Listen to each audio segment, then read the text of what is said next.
team. Cowboys. And who I'm rolling with, huh? Welcome to another episode of Classic Cowboys Talk. I am Sean Farrell. God is great all the time. All the time, God is great. Jesus Christ died and he rose again. Just going to hit into it, okay? The Great Train Robbery, okay? When Herschel Walker was traded for all of those picks and players. One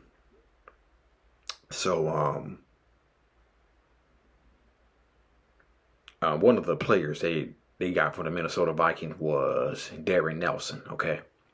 I read a story where Nelson greeted the deal apprehensively, okay? And then he went to his first Cowboys practice, and this is what Darren Nelson said. He said they ran in a trap play, and two offensive linemen trapped each other and fell over. After 8 years in the league, I didn't need that, and asked Johnson for a trade, and the coach barely flinched. Fine, he said. No problem. So, as fast as Darren Nelson came to the Cowboys, as fast as he went out. Okay? And so,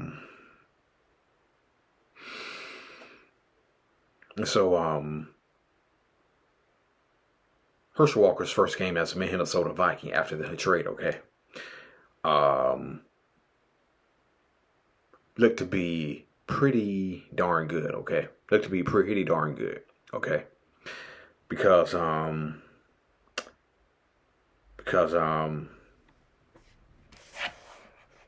in his debut with the Vikings, he took a kickoff and he returned it 51 yards, okay?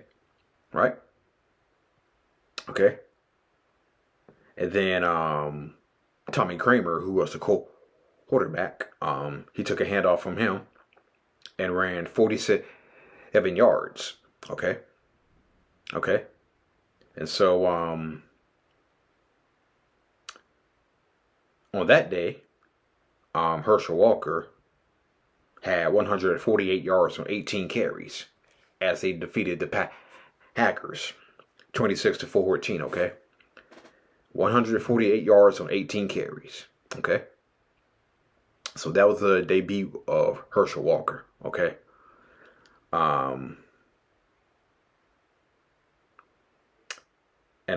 Michael Wilbon, who wrote for the Washington Post at that time, said maybe the Minnesota Vikings didn't give up enough for Herschel Walker.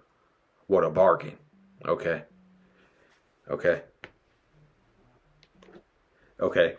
So,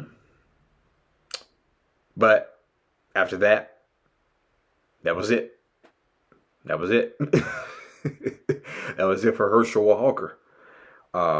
He had 2 great plays and 1 good game with the Minnesota Vikings. After that, that was it. Okay? And not only that, he only ended the season with 669 rushing yards. Okay. He only ended the season with 669 rushing yards. Okay. And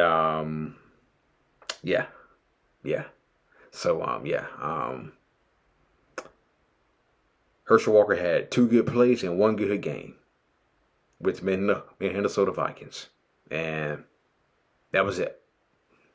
That was it for Herschel Walker. Okay. So, Troy Aikman went 0-11 as a starter, okay, in 1989. And the one game the Cowboys did when Aikman was injured, Steve Walsh went 10 for 30 in that game, by the way. Steve Walsh went 10 for 30 in the game we won against the Washington Redskins, okay? But Aikman was 0-11 as a starter, okay? And by the time the 1990 season started, Steve Walsh was still the backup on or he was on Troy Aikman's heels or whatnot. Okay. And so Troy Aikman led the Cowboys to opening day win versus the San Diego Chargers, right? Okay. So he leads the Cowboys his first victory as a Dallas Cowboy quarterback. So along comes week 2. They're playing the New York Giants, okay, who would eventually win the Super Bowl that year, okay. And Aikman was like 10 for 19 with 109 yards or something like that, okay. Hang on. Okay.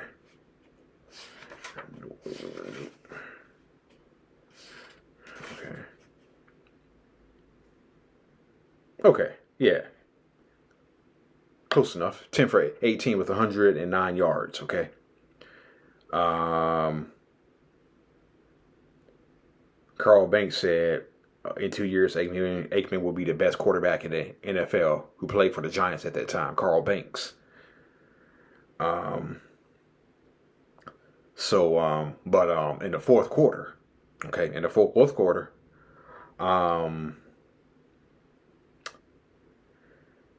Troy Aikman was sacked by Lawrence Taylor in a 4-horse fumble. Okay. Then on the next play after that, Jimmy Johnson actually pulled Troy Aikman out of the game. Okay, because of what happened on the very next play. This is the play that caused Troy Aikman to get hit benched by Jimmy Johnson. The shotgun on 3rd and 20. Low snap. Tipped. Intercepted. Taylor will score. Touchdown.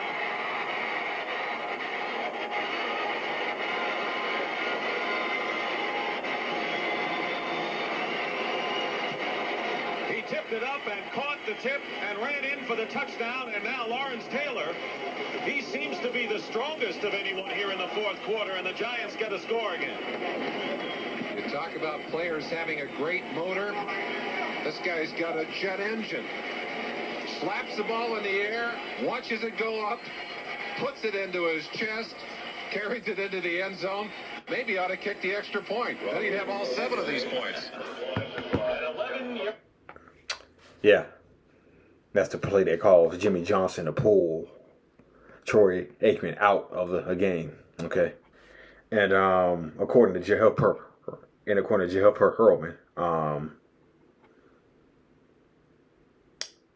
but when one of Aikman's fourth quarter passes was tipped and returned for a touchdown by Lawrence Taylor, Johnson inserted Walsh.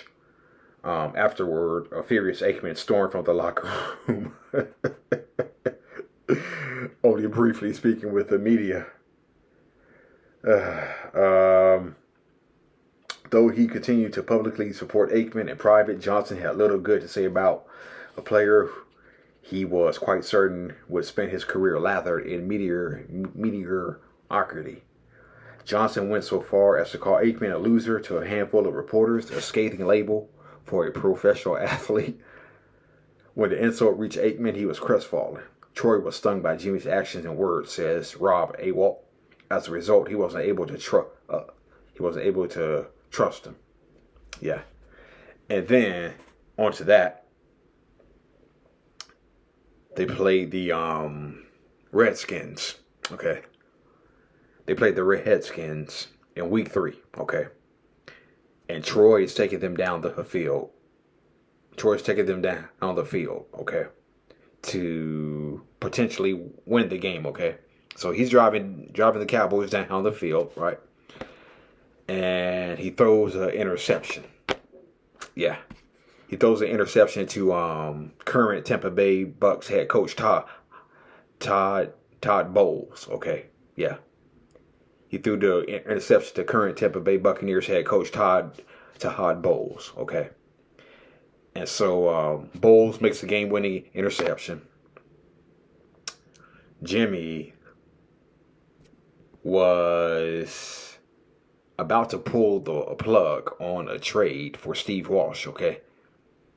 Because it was said that that loss really bothered Jimmy Johnson to the Redskins, okay? But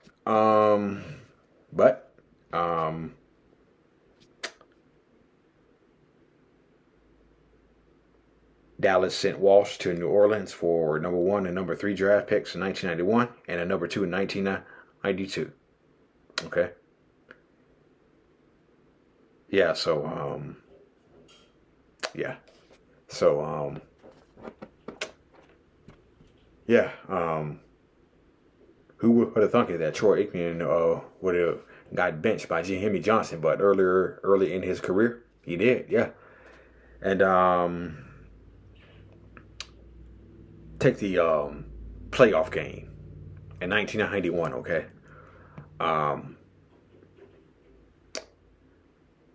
Steve Berline had led the Cowboys after Aikman got injured versus Washington to 5 straight wins and a playoff game win over the Chicago Bears, okay?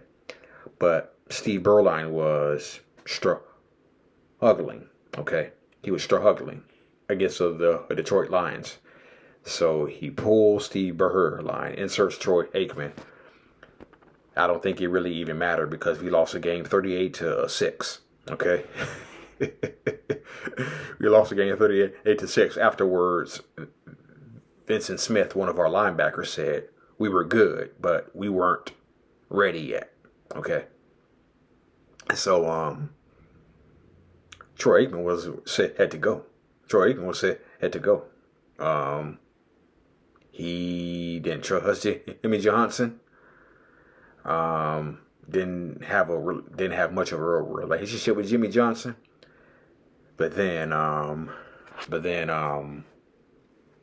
want to be crystal clear. I want to be crystal clear about what he said. Crystal clear about what he said.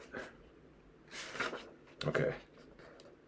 So after the Cowboys lost 38-6, Johnson came into the locker room and did 2 things.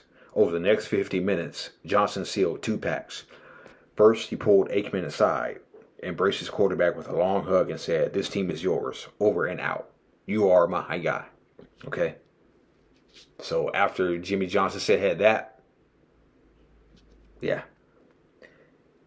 Then moments later, he met with his coaches. Next year, Johnson said, "This ish doesn't happen. Next year, Super Bowl." Okay? And he was right. So, yeah, and even Aikman himself said it. He said he and Jimmy didn't have much of a relationship in 1989, 90, and 91. But after Johnson made that, pulled Aikman aside after the loss to the Lions and said that, then Troy Aikman was able to become Troy Aikman, okay? All right, that's it, and that's all for Classic Dallas Cowboys Talk. I am Sean Farrell. May God bless you all. Peace. Who? Cowboys. What's my blue and gray team? Cowboys. And who I'm rolling with, huh? My Cowboys. Steelers better get it right. Giants better get it right. Who? Cowboys. What's my blue and gray team? Cowboys. And who I'm rolling with, huh? My Cowboys. Eagles better get it right. Skins better get it right.